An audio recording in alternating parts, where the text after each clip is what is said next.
Hello children, last video I have started explanation of Act 4 Scene 3.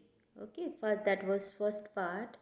So today I am taking from line number 36. Okay, and so take out your book and read. I am just starting from Macduff. Okay, bleed, bleed, poor country.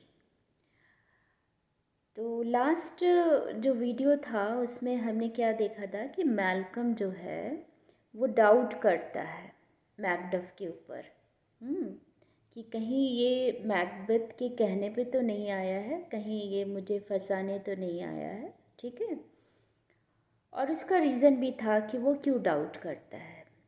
अब Macduff क्या कहता है, Macduff अभी क्या है मतलब बहुत hopeless हो जाता है क्योंकि बहुत उम्मीद से वो आया था इंग्लैंड मैल्कम के पास।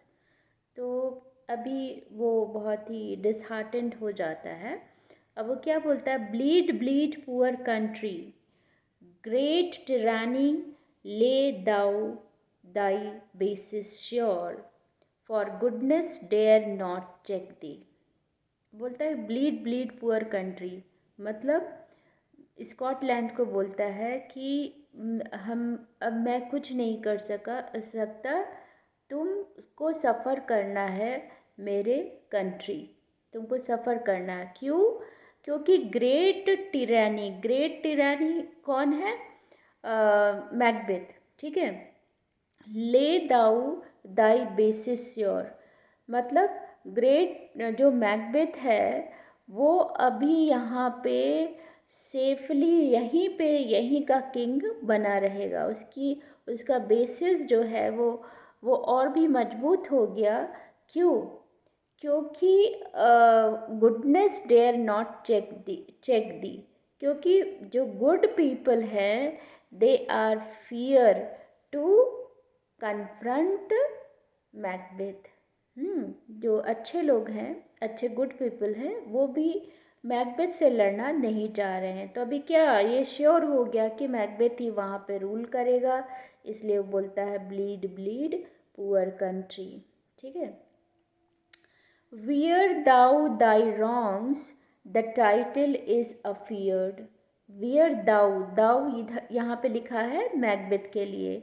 बोलता है कि मैकबेथ तुम इंजॉय करो जो तुमने गलत किया है। क्या गलत किया है? तुमने धोखे से जो ये डंकन की जो तुमने थ्रोन लिया है धोखे से, उसको तुम इंजॉय करो।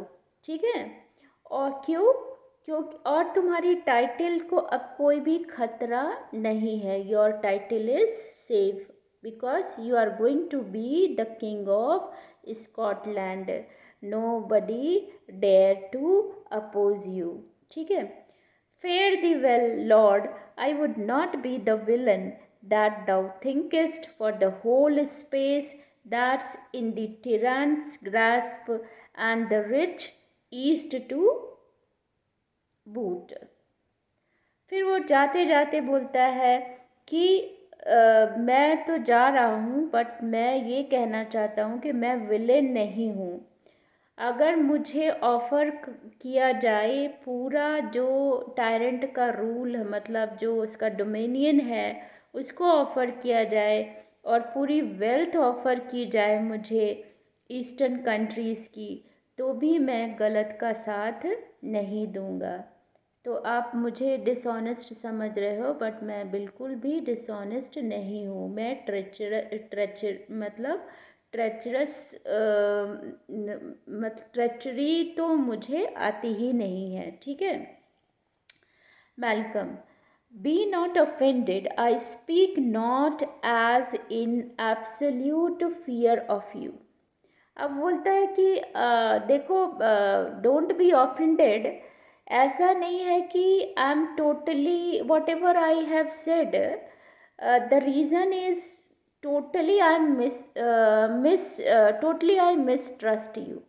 ठीक है, मतलब कि तुम ऑफेंड मत हो मेरी बात से। मैंने जो भी कहा है उसमें सिर्फ यही रीज़न नहीं है कि मैं तुम्हें तुम्हारी ऑनेस्टी पे शक कर रहा हूँ, और भी रीज़न है, ठीक है।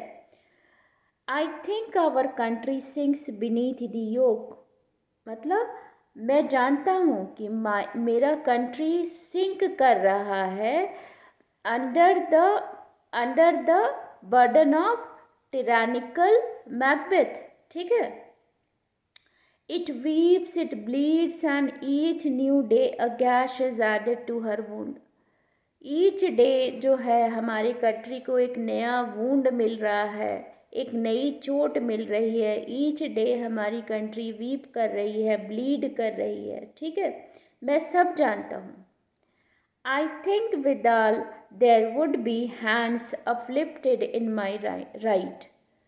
और फिर बोलता है कि मुझे ये भी पता है कि अगर मैं प्लान करता हूँ मैकबेथ के खिलाफ खड़े होने का, तो बहुत सारे लोग मेरा सपोर्ट करेंगे। अपलिफ्टेड इन माय राइट, ठीक है, क्योंकि मैं अगर अपना राइट लेने का कोशिश करूँगा, क्योंकि अब तो मैं ही राइटफुल ओनर हूँ स्कॉटलैंड का, तो अगर मैं उसे लेने का कोशिश करूँगा तो बहुत सारे लोग मेरे सपोर्ट में खड़े हो जाएंगे।